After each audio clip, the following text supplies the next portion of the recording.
नमस्कार दोस्तों, स्वागत है हमारे YouTube चैनल क्रैक MPPSC में। दोस्तों, आज ये होलकर डायनेस्टी का ये 4th लेक्चर है। इससे पहले पहला, दूसरा, तीसरा लेक्चर ऑलरेडी अपलोड हो चुका है।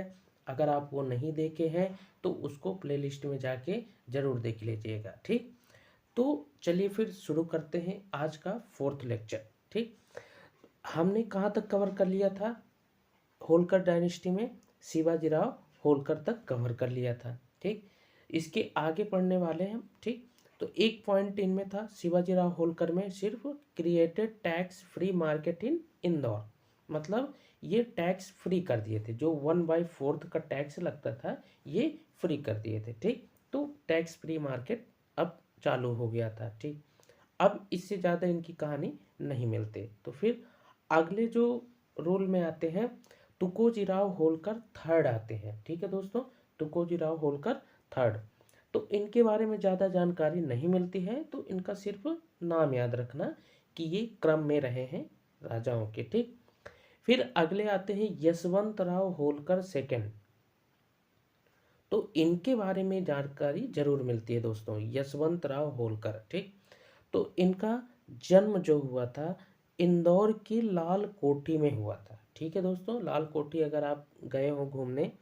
तो काफ़ी अच्छा है, ये इंदौर के अंदर ही बना है। ठीक, तो इंदौर की लाल कोठी में हुआ था। उसको हम बाद में क्या यशवंत कोठी भी बोलते हैं। ठीक, क्योंकि यशवंत राव होलकर सेकंड की जन्म की वजह से वो उसको यशवंत कोठी भी बोलते हैं। ठीक, अब क्रिएटर ऑफ मॉडर्न इंदौर, मतलब जो इंदौर पहले बसाया गया था, अब उसको मॉडर्नाइजेशन मतलब आधुनिक इंदौर इनके द्वारा ही बसाया गया था। ठीक, जो आधुनिक सेवाएं हैं, जो मॉडर्न टेक्निक्स हैं, ये सब वहाँ पे किसके द्वारा लाए गए? यशवंत राव होलकर सेकंड के द्वारा। ठीक है दोस्तों, आगे 1935 में ये क्षत्रिय धनगर सेवा संघ की स्थापना करते हैं। ठीक है दोस्तों, अगर आप इसका पहला लेक्चर देखेंगे तो क्षत्रिय धनगर सेवा संघ से क्षत्रिय जो धनगर कम्युनिटी है, कास्ट है, ये आपको पता चल जाएगा अगर आप इसका पहला लेक्चर देखेंगे। ठीक, क्यों? क्योंकि ये धनगर कास्ट से ही इनका जो ओरिजिन होता है, ये धनगर कास्ट से ही होता है। वो पलायन करके आते हैं, होल नामक गांव में रहने लगते हैं, जिससे इनका नाम होलकर पड़ता है। ठीक, तो आप इसका पहला वीडियो देखिएगा तो आपको ये समझ आ जाएगा। तो अभी सिर्फ यहाँ पे हम क्या बता रहे हैं, क्षत्रिय धनगर सेवा संघ की ये स्थापना करते हैं। अगर आपको क्वेश्चन पूछेगा तो यही पूछेगा कि क्षत्रिय धनगर सेवा संघ की स्थापना किस राजा ने की? तो यशवंत राव होलकर सेकंड। ओके दोस्तों, चलिए आगे बढ़ते हैं। और क्या इस्टेब्लिश किए? ये 1939 में, ठीक, कम्युनिटी हॉल बनाया, तो कम्युनिटी हॉल भी ये इन्होंने इस्टेब्लिश किया। ठीक, 1935 में ये हवाई अड्डे का निर्माण कराया बीजासेन टेकरी के पास। ठीक, तो इंदौर में हवाई अड्डे का भी निर्माण कराया 1935 में। तो ये भी ध्यान रखना दोस्तों, यशवंत राव होलकर सेकंड के द्वारा हवाई अड्डे का निर्माण कराया गया। ठीक, और इन्होंने कुछ पब्लिक वेलफेयर काम भी करे, मतलब जो पब्लिक के लिए मतलब उनकी ज़रूरत के लिए, उनके लिए भी ये काम किए। ठीक, उनकी जो भी नीड थी, जो भी जैसे स्कीम वगैरह आज के डेट में जो गवर्नमेंट पब्लिक के लिए करती है, तो कोई स्कीम है या कोई इंफ्रास्ट्रक्चर है, ये सब काम करते हैं। तो ठीक, तो ये क्या करते हैं 1939 में क्या करते हैं, कंस्ट्रक्ट करते हैं क्या, यशवंत सागर झील गंभीर नदी पर। ठीक, तो दोस्तों यशवंत सागर झील, अब झील किस लिए होता है? वहाँ लोग पानी पीने के लिए भी और बाकी बेसिक नीड के लिए भी जो झील का निर्माण कराया। तो यशवंत सागर झील किसने बनवाया दोस्तों? यशवंत राव होलकर सेकंड ने। ठीक है, MYH हॉस्पिटल। ठीक, तो ये भी आपको याद रखना है दोस्तों, MYH जो आज की डेट में MYH हॉस्पिटल है इंदौर के अंदर, किसके द्वारा बनवाया गया? महाराजा यशवंत राव होलकर सेकंड के द्वारा बनवाया गया। ठीक, ध्यान रखिएगा। Participate in world war second against Hitler, तो हिटलर जो नाजी पार्टी का हिटलर था, वो उस टाइम ये वर्ल्ड वार सेकेंड के टाइम पे वो काफ़ी पावरफुल था और जर्मनी का था, ठीक, हिटलर। तो ये हिटलर कई देशों को जीत रहा था और काफ़ी आगे बढ़ रहा था, तो ये उनके अगेंस्ट इन्होंने वर्ल्ड वार सेकेंड में काम किया, ठीक, और भाग लिया। तो कब रहा वर्ल्ड वार सेकेंड? 1939 से 1945 तक, ठीक। ओके दोस्तों, तो आई होप ये क्लियर हो गया होगा। तो एक बार इसको फिर से आप देख सकते हैं जल्दी फटाक से। लाल कोठी यशवंत तो कोठी में इनका जन्म हुआ, इंदौर मॉडर्न इंदौर की इस्टेब्लिश किए, छत्री धनगर सेवा संघ की स्थापना करे, कम्युनिटी हॉल की स्थापना कराए, हवाई अड्डे का निर्माण कराया, ठीक। और क्या कंस्ट्रक्ट करे? यशवंत सागर जेल, MYH हॉस्पिटल, और participate in world war second. Okay दोस्तों, अगेंस्ट टू हिटलर। चलिए आगे बढ़ते हैं।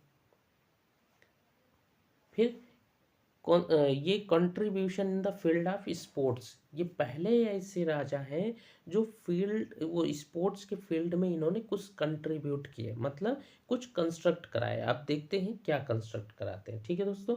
तो होलकर क्रिकेट एसोसिएशन, ये क्वेश्चन यहाँ पे इम्पोर्टेंट है दोस्तों, इसको स्टार मार्क कर लीजिएगा, ठीक। ये होलकर क्रिकेट एसोसिएशन पूछा जाता है, तो ये पहला क्रिकेट एसोसिएशन है, ठीक, विथ CK नायडू। तो आज की डेट में CK नायडू ट्रॉफी भी होती है जो क्रिकेट में, तो वो भी आप कई बार सुनते होंगे स्पोर्ट्स में, ठीक। तो CK नायडू ट्रॉफी, तो किसके साथ मिलके इन्होंने cricket Holkar cricket association establish की? CK नायडू के साथ मिलके। कब? 1941 में, ठीक है दोस्तों। आगे देखते हैं। अब ये फाइनेंशियल असिस्टेंट, मतलब ये फाइनल असिस्टेंस भी दिए किसको? हिंदी साहित्य सम्मेलन, मतलब जो हिंदी साहित्य सम्मेलन होता था उसको उन्होंने इस बार हेल्प भी करे, फाइनेंशियल असिस्टेंस भी दिए, मतलब कुछ मदद भी करे वित्तीय प्रकार से, ठीक है दोस्तों। चलिए आगे बढ़ते हैं। फिर कंट्रीब्यूशन टू नेशनलिज्म, मतलब ये राष्ट्रवाद में भी इन्होंने कुछ अपने साथ दिए, मतलब कुछ अपना कंट्रीब्यूशन दिया, कुछ पार्टिसिपेशन दिया, ठीक। तो क्या देखते हैं? पहले व्यक्ति हैं जो यशवंत राव होलकर, जो बिना किसी शर्त के अपनी रियासत भारत संघ में विलय कर लिया था। तो दोस्तों ये आपको याद रखना है कि भारत संघ में ऐसी कौन सी रियासत है जो बिना किसी शर्त के सबसे पहले भारत संघ में विलय कर लिया था। तो दोस्तों ये क्या हुआ था कि जैसे ही अब संविधान सभा निर्माण हो रही थी, ठीक, फिर ये आया कि देसी रियासत और जो ब्रिटिश प्रांत है, तो ये इन सबको क्या करना था? एक साथ लाना था, ठीक। तो कई ऐसी छोटी मोटी रियासत और बड़ी रियासत कई कई ऐसी थी, लगभग 500 से ज़्यादा थे, ठीक। फिर और बाकी जो ब्रिटिश प्रांत था, तो ब्रिटिश प्रांत तो सब ऐड हो गया भारत संघ में, लेकिन जो देसी रियासत थी उनको ये दिया गया था कि आप क्या कर सकते हैं कि या तो स्वतंत्र भी रह सकते हैं या फिर आप भारत संघ में विलय भी कर सकते हैं, ठीक। तो ये अंग्रेजों ने ये ऑप्शन दिए थे, लेकिन हमारे भारत के लोग जैसे सरदार वल्लभ भाई पटेल, ठीक, पंडित जवाहरलाल नेहरू, ठीक, ये सब क्या सोचे थे कि VP मेनन, तो ये देसी रियासत को सोचे थे कि ये सब हमारे भारत संघ में मिल जाए, ठीक। तो उनकी अपनी भी कुछ शर्त थी क्योंकि वो राजा रजवाड़े थे, ठीक। तो कई ऐसी देसी रियासत थी जिनकी अपनी अपनी कुछ कुछ शर्त थी, ठीक। लेकिन एक ये होलकर रियासत एक ऐसी रियासत है जिसकी अपनी कोई भी शर्त नहीं थी और ये भारत संघ में आसानी से अपने आप को विलय कर लिए, ठीक। तो ये आप इसको याद रखिएगा, ठीक है दोस्तों। मध्य भारत की रियासतों के प्रमुख यशवंत राव होलकर बने, तो जो मध्य भारत की रियासतों के प्रमुख भी यशवंत राव होलकर को ही बना दिया, ठीक। He merged his state into Central India, मतलब ये क्या, जो सेंट्रल इंडिया, ये सेंट्रल इंडिया में अपने आप को विलय करते हैं, ठीक। कब करते हैं? 16 जून 1948 में, ठीक है दोस्तों। तो ये अपने आप को क्या कर लेते हैं? विलय कर लेते हैं, ठीक। ये आप पॉलिटी में पढ़ेंगे तो आपको काफ़ी अच्छे से ये कनेक्ट हो जाएगा, ठीक। पॉलिटी में जब संविधान सभा की बात, संविधान का गठन का टाइम होता है, ठीक, तो ये सब उस टाइम पे पढ़ेंगे तो आपको ये समझ आ जाएगा, ठीक है। ओके, तो यहाँ पे आपको सिर्फ याद रखना है कि ये अपने किसी भी शर्त के बिना अपने रियासत को भारत संघ में मिला लिए, ठीक। और कब मिला है? 16 जून 1948 में, ठीक। अब क्या होता है दोस्तों कि इनकी मृत्यु हो जाती है कब? 1961 में मुंबई में इनकी मृत्यु हो जाती है, यशवंतराव होलकर सेकंड के, ठीक। फिर आगे देखते हैं होलकर।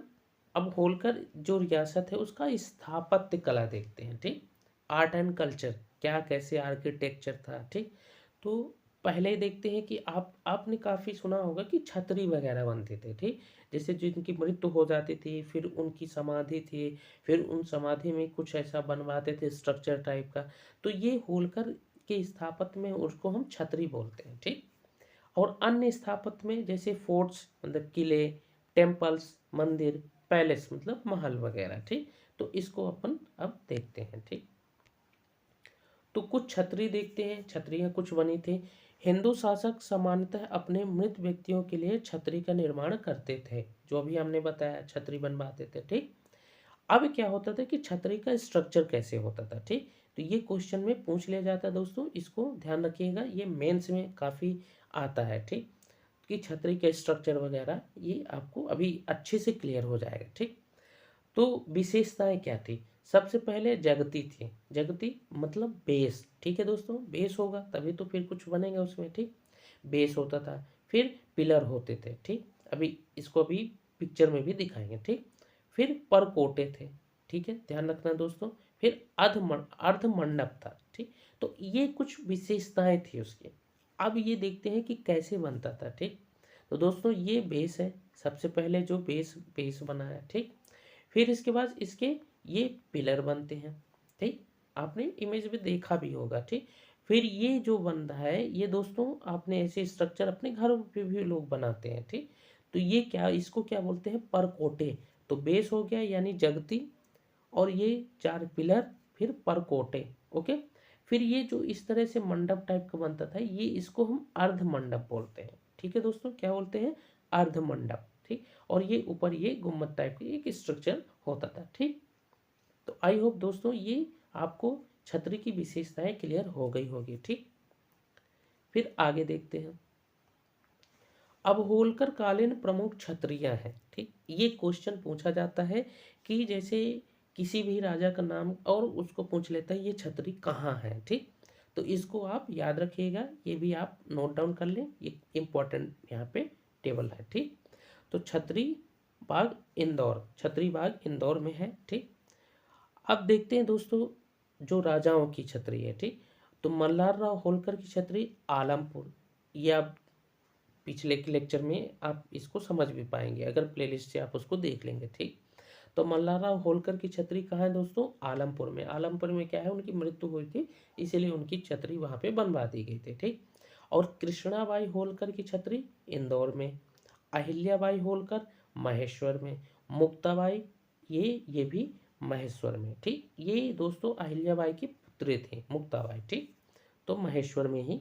यशवंतराव होलकर छतरी ये दोस्तों बोलिया सरकार की छतरी। तो बोलिया सरकार की छतरी यशवंतराव होलकर की छतरी दोस्तों क्लियर नहीं मिला तो इसलिए इसको नहीं मेंशन किया गया, ठीक। तो बोलिया सरकार की छतरी इंदौर में, कहाँ पे? गंभीर नदी के किनारे, ठीक। तो बोलिया सरकार की छतरी। फिर अन्य स्थापत्य में देखते हैं दोस्तों ये राजवाड़ा पैलेस। तो राजवाड़ा बहुत इम्पोर्टेंट है, इसकी हमने अच्छे से डिटेल में पढ़ा था कि राजवाड़ा की नींव किसने रखी, राजवाड़ा का रिकंस्ट्रक्शन किसने करवाया, उसको रेनोवेशन किसने करवाया। तो इसको आप पिछले लेक्चर में आप इसको जरूर देख लीजिएगा, ठीक। तो अन्य स्थापत्य में देखते हैं दोस्तों, अन्य स्थापत्य में क्या है? राजवाड़ा पैलेस इंदौर की 7 मंजिला पैलेस है। देखो कंस्ट्रक्ट मल्हार राव होलकर, अहिल्याबाई और तुकोजी राव होलकर। तो कंस्ट्रक्ट जो नींव रखे थे मल्हार राव होलकर रखे थे, ठीक। अहिल्याबाई और तुकोजी फिर इन्होंने रेनोवेशन कराया, मतलब कुछ इसमें अच्छे से निर्माण कराया, आगे उसको रिकंस्ट्रक्ट कराया, ठीक। अब लाल बाग पैलेस ये खान नदी के किनारे, ये सब इम्पोर्टेंट है दोस्तों, बहुत ही इम्पोर्टेंट ज़्यादा है, ठीक है। इसको आप स्टार मार्क कर लें और नोट डाउन भी कर लें, ठीक। तो लाल बाग पैलेस खान नदी के किनारे ठीक। स्टार्ट किसने करवाया, ये तुकोजीराव सेकंड द्वारा स्टार्ट कराया गया। ठीक। फिर कंप्लीट किसके द्वारा हुआ, शिवाजीराव प्लस तुकोजीराव थर्ड के द्वारा। ठीक है दोस्तों, स्टार्ट तुकोजीराव सेकंड के द्वारा, कंप्लीट शिवाजीराव और तुकोजीराव थर्ड के द्वारा। ठीक है दोस्तों, और क्या है ये कॉपी ऑफ बकिंगम पैलेस, मतलब क्या, जो लाल बाग पैलेस है ये बकिंगम पैलेस के तर्ज पर बनाया गया है, उसी की ही जैसे। ओके, और इंडियाज मोस्ट स्टाइलिश पैलेस भी लाल बाग पैलेस को बोला जाता है। ठीक है दोस्तों, तो लाल बाग पैलेस आई होप आपको अच्छे से क्लियर हो गया होगा। ठीक है दोस्तों, तो फिर नेक्स्ट देखते हैं। तो नेक्स्ट यहाँ पे क्या है दोस्तों, गांधी हॉल, निर्माण किंग एडवर्ड पैलेस नाम से 1904 में। ठीक, इंडो गोथिक स्टाइल में। ठीक, गांधी हॉल जो बनवाया है इंडो गोथिक स्टाइल में, इसमें घंटा घर भी स्थित है दोस्तों। ठीक है, निर्माण किंग एडवर्ड पैलेस नाम से 1904 में, इंडो गोथिक स्टाइल में, इसमें घंटा घर भी स्थित है। ठीक, श्री पंडरीपुर मंदिर, तो ये दोस्तों ध्यान रखना, पंडरीपुर मंदिर कंस्ट्रक्ट बाय यशवंतराव होलकर और लॉर्ड विष्णु को ये डेडिकेटेड है। ठीक है दोस्तों, ध्यान रखिएगा। फिर आगे दोस्तों, Shiv Vilas palace construct by Tukojirao Holkar और completed by Shivajirao. Shiv Vilas palace construct by Tukojirao Holkar, complete by Shivajirao. Sukh Niwas palace Indore, ये समर रेसिडेंस थे, मतलब ये गर्मियों के दिनों में जो राजा थे वो वहाँ पे निवास वगैरह करते थे। ठीक, यशवंत सागर झील यशवंतराव होलकर सेकंड के द्वारा, इंदौर में गंभीर नदी के किनारे। सिरपुर झील जो आज के डेट में दोस्तों वेटलैंड है। ठीक, इंदौर की वेटलैंड है, और इसको बहुत ही अच्छे से, इस वेटलैंड को अच्छे से कंजर्व किया गया है और काफ़ी सुरक्षित है। ठीक, और अन्नपूर्णा मंदिर काशी अहिल्याबाई, काशी में अहिल्याबाई द्वारा। ठीक, अन्नपूर्णा मंदिर दोस्तों मैं विजिट भी किया हूँ, आप भी देख सकते हैं। ठीक, अन्नपूर्णा मंदिर काशी में अहिल्याबाई होलकर के द्वारा। तो दोस्तों इसी लेक्चर के साथ होलकर डायनेस्टी कंप्लीट हो जाती है। पूरा प्लेलिस्ट में जाके जरूर देखिएगा शुरू से लेके अंत तक। हैंड रिटन नोट्स के साथ आपको पढ़ाया जा रहा है दोस्तों, कोई भी किसी भी कहीं से भी कोई कॉपी पेस्ट नहीं है, ये खुद का हैंड रिटन नोट्स है दोस्तों। ठीक, मेरा खुद का लिखा हुआ। तो अगर आपको इसकी पीडीएफ भी चाहिए तो आप कमेंट में बता सकते हैं, मैं प्रोवाइड कर सकता हूँ। ठीक है दोस्तों, तो आपको किसी भी कहीं भी कोर्स को खरीदने की ज़रूरत नहीं है। ठीक, और इसके साथ साथ प्रीलिम्स के भी यूनिट हमने लेक्चर में कई लेक्चर अभी डालने वाले हैं, प्रीलिम्स की यूनिट भी, तो आप उसको भी देख सकते हैं। और प्रीलिम्स में कौन सी यूनिट के आपको वीडियो चाहिए आप उसको कमेंट में बता सकते हैं। ठीक है दोस्तों, तो मिलते हैं नेक्स्ट वीडियो के अंदर। वीडियो को लाइक जरूर कर दीजिएगा दोस्तों, चैनल को सब्सक्राइब भी कर लीजिएगा। फिर मिलते हैं नेक्स्ट वीडियो में, तब तक अपना ध्यान रखें और पढ़ाई करते रहें, रिवीजन जरूर करिएगा। ठीक, मिलते हैं नेक्स्ट में, जय हिंद।